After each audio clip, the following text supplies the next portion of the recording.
Pittsburgh, what it do? What it do, Pittsburgh? Salute to all my Pittsburgh people out there.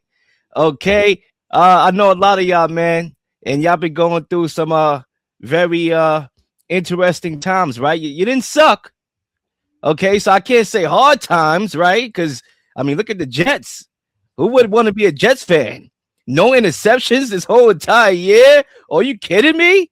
So I wouldn't want to be a Jets fan. Salute to the Jets fans out here. I gotta throw y'all under the rock. But y'all didn't have the worst of times, but y'all surely didn't have the best of times lately. So I don't know how y'all feeling right now. I know some people out there celebrating in the street, and I know some people are like, oh my God, I don't know what's gonna happen. Because Mike Tomlin is out, and we're gonna talk about that on today's show. But before we even get into it, before I even introduce my guest, my usual guest now, I'm gonna play a clip from Sports Center in case y'all don't believe me, because I know there's a lot of people that's gonna watch this show and think that I'm what you call it, trick baiting here. Okay, I'm trying to get some views by saying that he's gone because you just don't believe that Mike Tomlin is gone. Because all you knew since you've been watching football, if you're a young head, is Mike Tomlin. So I'm gonna play the clip so y'all know it's real because y'all heard it from Adam Schefter, not Leel. So let's hear it. Tomlin decision, and this clearly is something that has been on his mind for quite some time. There were people I've spoken with who were with him over the summer who sensed that it was going to be his last season. It built up. You don't lose the game last night, call a team meeting for 2 o'clock to inform your team that you're stepping down as the Steelers head coach without being fully convicted on this. This is a historic day for the Pittsburgh Steelers, for Mike Tomlin, the longest tenured head coach in the national. All right, y'all heard it from Adam Schefter, okay? And I got my guy Lee Jones in the building. I was on his show on Sunday. Now we doubling up here today with the breaking news going on in the sports world. Lee, I'm going to get you started here. Mike Tomlin is gone. He steps down as the Steelers head coach after 19 years. What's next for Mike Tomlin? Your thoughts on Mike Tomlin stepping down, and then we'll talk about Aaron Rodgers in a second. Yeah, Leel, thanks for having me again, man. I always enjoy being on the show. Look, the end of an era, 19 years, roaming the sidelines in Pittsburgh, never had a losing season. I know you downplay that a little bit, Leel, but that's important. That's historic. 19 straight seasons without a losing record. That's a feat that very few can chime in and say that has occurred. It's been an up and down ride for him though the last few years, and we've talked about it many times on this show. Never good enough to go all the way, but never bad enough to tear it down and rebuild. Right? Never bad enough to get a franchise quarterback in the draft. So he was really a product of his own success, really, right? He's such a good motivator of players and a leader of men that even with mediocre talent, he can get those guys up to play and he can make them rise their level up of play, but that just wasn't good enough. The fact that he never replaced Ben Roethlisberger as the quarterback, Leel, that pretty much sealed his fate right there. All of the quarterbacks that have been through, all of the quarterbacks that he has tried, they never could get the quarterback position down pat right. And a lot of people talk about some of the conservative offensive coordinators he's had, but really never getting the quarterback right is the biggest flaw in this last 7 to 8 years for Tomlin. But great motivator of men, great leader of men. Pittsburgh still has his rights for 2 more years, Leo. So if he wanted to coach with another team, they would have to work out some type of compensation with that team so he could go there. He'd be excellent on TV. I mean, can you imagine all of his one-liners that he would throw out there? It would be excellent to see him on TV, and he's very knowledgeable about the game. But it's kind of sad to see him go this way because they took an ass whooping last night. I mean, it's just flat out ass whooping, and it just looked bad. And so I find myself saying, job well done in Pittsburgh, Mike Tomlin. I do think, Leo, he will coach again. I do think he'll coach again. I think change of scenery at this point would be good for him, and it's good for the Steelers. And sometimes it's just time to move on. 19 years is a long time for anyone to be anywhere, and especially in the NFL. Pittsburgh, because you talk about Mike Tomlin being the ultimate motivator. I'm not gonna lie, Lee, and I don't want my boss to hear this, because I might be without a job like Tomlin is tomorrow. But I woke up late today, man. Normally I wake up at my designated time to wake up to go to work in the morning, and I overslept. Okay, I overslept by about a good, I'll say, hour. Okay, I was dreaming. I don't know where I was, but I know I was dreaming. And I could have used somebody like Mike Tomlin to wake me up, okay, because I would have been able to wake up on time, matter of fact, early, make up my bed, and go see my guy Fred, okay, not my cousin Fred, my boss Fred, right? Okay, but anyway, I say that to say Mike Tomlin was the ultimate motivator. He was a coach that will go down in history. The one-liners, the punchlines, he won a Super Bowl. We cannot deny that, and I think Mike Tomlin stepping down was actually a good thing for Mike Tomlin in so many ways. Right now, the Steelers are on football purgatory, and I never said that Mike Tomlin was a bad coach. I never fixed my mouth to come on this show or any platform, 99 Pod, whatever, to call Mike Tomlin a bad coach. I just thought that it was time. The mainstream media, called them consistently a top 5 coach. Even up to this day, people will believe you to believe that. So that's why I came at Mike Tomlin a little bit harder than most. But it's paradoxical for me because although you can argue that I've been a Mike Tomlin critic, probably the one that came out after Terry Bradshaw came out and called him an overrated coach about a decade ago, it's paradoxical for me because I am a history buff, right? And I know Lee just said that I downplayed the streak of regular season wins, right? Never had a losing season. And I know I was made joke of that and whatnot and called it meaningless. But, me being the history buff that I am, I know how far the Steelers have come as an organization. When you talk about the Steelers, right, there's a lot of people that are around my age or a little bit older that came into the game, their first experience watching football, only knowing the Steelers being a stable franchise. But if you really read a book and learn about the sport that you watch today, you will realize that it was a stretching period where the Steelers went 39 years without making the playoffs, okay? So even though I came on this show a couple times and laughed at not laughed, but was like, all right, yeah, sure. The winning seasons, woohoo! All right, what about the playoffs? It's paradoxical because literally Mike Tomlin is a microcosm with the winning seasons of how far the Steelers have came, having a stretch where they went 39 years without making a playoffs. So let that marinate as well. But look, I think Mike Tomlin made a good call here to go somewhere else. And I think he should do TV, like we said. He would definitely make his money there as well. And I think just take the Sean Payton route, which is, do a year TV and see if a team, which I'm pretty sure they will be a team that's going to trade maybe a first rounder, perhaps, who knows, to get you. And then and I hope during this time, before I pass the mic back to you, Lee, that Mike Tomlin watches the game from a different lens. Obviously going to be an analyst, we assume, and, a fan as well, just so he can see how far the game has evolved. So this way, when it comes back to coaching, I'm not saying throw away your philosophy and throw it in the trash. There's some things that he did and the way how he coached that's still prevalent, which is, you want to win the time of possession. Yeah, sure. I'm okay for narrowing the game, making it shorter and whatnot, and trying to win conservatively. But you have to evolve, okay? And anything in life, you have to evolve. The reason why the KRS Ones and the Rakims are not prevalent today in hip-hop is not because they can't rap. Sure, these guys off a bar could run circles around the little babies and the little Durks and the little whatever and the little this and the little that, right? They can, still at this age. But it's because they haven't evolved. Why you think Nas is still making hit records right now?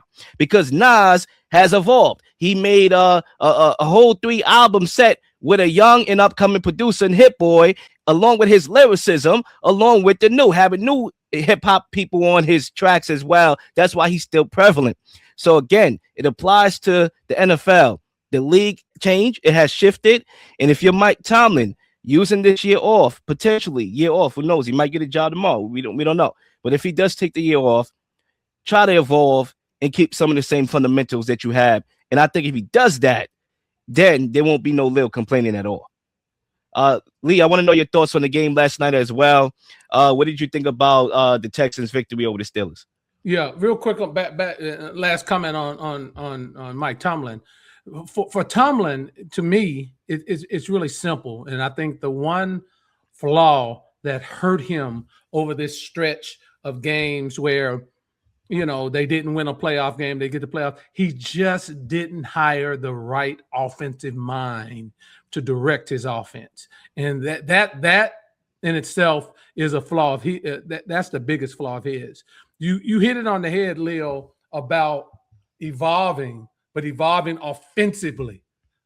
Even if you didn't have a generational quarterback, we've seen it. We've seen teams win without generational quarterbacks. It's the evolution of the offensive game with the new rules and everything that has been incorporated to support the offense that I think Tomlin may have, you know, missed the boat. The Matt Canadas of the world, you know, even the coordinator that he has now, Arthur Smith. These are not coaches that have evolved with the way offensive football is played in the NFL, and I think that has hurt Mike Tomlin over this stretch. You know, Haley comes to mind. You know, Todd Haley. These guys, Matt Canada, getting you a bright NFL mind of the new age is what he missed the boat on, and it shows on the offensive side of the football. And I think that would be my one criticism of Mike Tomlin over this stretch. The game last night. Yo, Lee, before you get to the game, right? Because I want to make sure we're in order here. I want to finish up on the Mike Tomlin. I know I led you to the game, but before we get to the game, I want to play this clip with John Harbaugh, and I want to get your thought on something real quick, and then we'll go to the game. Let's play this clip. And a bunch of these, you and I have. I mean, one time we were sitting around talking about what our kids were for Halloween. Yeah, I know. And them damn kids grown. I know. Lee, is it you, or are we leaving an end of an era? It's the reason why I named this show "End of an Era" is because Harbaugh is out, Tomlin is out. And Lee, I'm not sure if your memory stems back as far as last week when we did our show together, okay? When I said, when we previewed that match, that this was an end of an era type of match, right? Remember the topic, end of an era? Is this the end of an era? And I said it was, because I knew once Harbaugh was gone, that Tomlin was going to be gone right after that, especially if either didn't win a playoff game. Bill Belichick is out. Nick Saban is out in Alabama. John Harbaugh is out now, and Mike Tomlin is out now. Do you feel, what is your feeling? Do you think like it's a new era that we enter in, and how do you feel about that? Well, I will say this about the new era. There's a new era of young coaches that have taken the NFL by storm. When you look at Mike McDonald, comes to mind. Sean McVay, you've constantly heard me say, I think Sean McVay is one of the brighter offensive minds in football. D'Amico Ryans, what he's doing, you know, Liam Mike Cohen Brady was not so new, but you have a young crop of young talented coaches coming into the league. Now, I do think that both Tomlin and Harbaugh are going to coach again. So it's an era with their teams that they came into, and I do think that is the case. But I fully expect both of them to be coaching again. I don't think Tomlin may not coach this year, but I do think Tomlin will be coaching by next year, by 2027, and Harbaugh is going to get a job this year. So I think both of them. Now, do I think Harbaugh will be successful? He has a lot of growing to do, retraining how he runs an organization and runs a team. As I've said many times, those Baltimore teams were undisciplined, right? They created too many pre-snap penalties, and he didn't manage the game well with his personnel, in my opinion, as the head coach. I know the offensive coordinator calls the plays, but I'm the head coach. Put Derrick Henry in the damn game, run Derrick Henry. That's the head coach's job. And so he has some evolution to do even into his 50s to be a better sideline coach. And a lot of people sort of skim over that, Leel, I think, because they want to give John Harbaugh all of this props. Well, he has some growing to do. And same, again, with Tomlin, not hiring the right coaching staff, I think has hurt him. Yeah, definitely. And I would say this. Aaron Rodgers is a part of this new era as well because he may have played his last game last night. Lee, I'm going to send it right back to you with your thoughts on the game, overall takeaways. Yeah. You know, first of all, C.J. Stroud was doing everything he could to keep Pittsburgh in the game. I mean, everything that he could have possibly imaginably do, he did to keep them in the game. Now, Stroud didn't turn the ball over a lot in the regular season. I think coming into the last night, he only had 8 turnovers, but he was playing like he had never played quarterback before, stepping up to the pocket, jumping up, throwing passes, just terrible decisions. So my first takeaway is C.J. Stroud has to play better if Houston wants to get where they want to go. But the defense was dominant, and I knew that would be the case. I knew that they would rush Rodgers, pressure Rodgers, and Rodgers wouldn't have that same type of time that he had against Baltimore, and it played out exactly the way I thought it was. Houston's defense is dominant.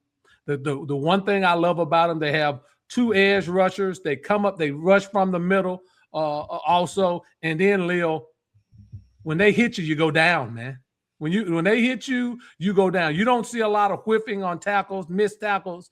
Houston hits you and you go down. So Houston, you know, we talked about Houston on my show last week. And the one thing that I was leery of is the offense. They did run the ball very well, but C.J. Stroud stunk up the game. Now, I do believe that was Aaron Rodgers' last football game. I think he's done. I don't think he's going to want to play for another coach now that Tomlin's gone. So I think Rodgers is done, and rightfully so. It's time for him to get out. It's time for him to go. It's over for him. And so, you know, he's had a great run. He actually played well down the stretch, so he can leave the game with his head held high. But I think it's over for Aaron Rodgers, and it's time to move on. So a complete reshuffling, rebuild of the Pittsburgh Steelers is what we're going to see. And that's what it should be. But yeah, my thoughts on the game real quickly here is, look, I think that the Steelers had their golden opportunities in the first half to, you know, extend, not extend the lead because they were down 7-6 at halftime, but to at least, like, you know, create a little bit of separation. Stroud was fumbling the ball. There was a couple of times where DK Metcalf was open, and you know you're not going to get a lot of that against the Texans. So you need to capitalize on every possibility you can. And I thought they let the game hang in the balance too much with their pedestrian offense, with their conservative play calling, with their lack of adjustments that allowed the Texans defense to really take over the game in the second half. And Stroud, look, he played like straight cheeks. Okay, as bad as any quarterback played this whole entire wild card round, not named Justin Herbert. He did a lot of fumbling. He had a couple of interceptions. I think he had 1 interception. But luckily for Stroud, he has one of the best defenses in the playoffs, if not the best. I think they have the best defense in the playoffs. And they literally carried him on their back, and they were able to run the football as well. Woody Marks had 112 yards on the ground as well. So, look, it was an all-around team effort. It goes to show you that defense wins championships. And even though we have gotten into an offensive-minded league for the most part, I mean, the game is tailored for the offense to succeed. One element of the game has always remained that defense wins championships. And if the Houston Texans are going to win one, it's going to be because of that defense. Yeah, I agree. And we'll end off here before we go to the next topic with Aaron Rodgers. You said he's done. I believe so as well. I think it's time for him to hang it up and, you know, go about his business. But, Lee, you going back to when Rodgers won a championship. I remember when he won the championship as well. A lot of people thought that it might have been 2, maybe 3 by the time his career was done championships he probably would have won. Are you surprised that Aaron Rodgers, from that point on, when you saw him win against this Steelers team in the Super Bowl, that he hasn't won another championship? Well, I'm surprised. Yeah, I am surprised because they had some very good teams at Green Bay when he was there, especially when Mike McCarthy was there. They had some great teams, but the thing about it, and remember, he lost 3 NFC Championship games in Green Bay. I mean, it's not like he hadn't had the chance to prove himself. And that's what I say about these guys when they start talking about all-time greats, right? You have, he has the statistics to say that he's among the greatest quarterbacks to ever play. But my deal is, what did you do when it most mattered? And the fact that Aaron Rodgers lost 3 after he won that Super Bowl, he lost 3 NFC Championship games in Green Bay tells me all that I need to know. He's a great player, a great statistical player, and I'm not taking anything away from his talent. But when it came down to it, quarterbacks like Patrick Mahomes, quarterbacks like Troy Aikman, they brought it home when they got those games. He didn't. Yeah, I don't know why you didn't bring up Tom Brady. I was waiting for Tom you. Brady. Tom Brady. Here we go. Tom Brady as well. Yeah, gotta start off with a GOAT. Slipped my mind. Tom Brady as well. But they won those games, Leel, and Rodgers didn't. That tells me a lot. That says a lot, right? And so he's a great player. There's no doubt about that. But not winning is a product of, look, you had everything at your disposal. You had a defense. Eli came in there and beat them. You had a defense. You were the main cog on offense, and you didn't get the job done. So that tells me all I need to know. When you start talking about who's the greatest quarterback of all time, I can't include Aaron Rodgers in that conversation. And I don't blame you. Sports, politics, conspiracy theories. We are here to give you our unique perspectives on things happening in the world. It's the one and only, The Real Leel on The Real Leel Show.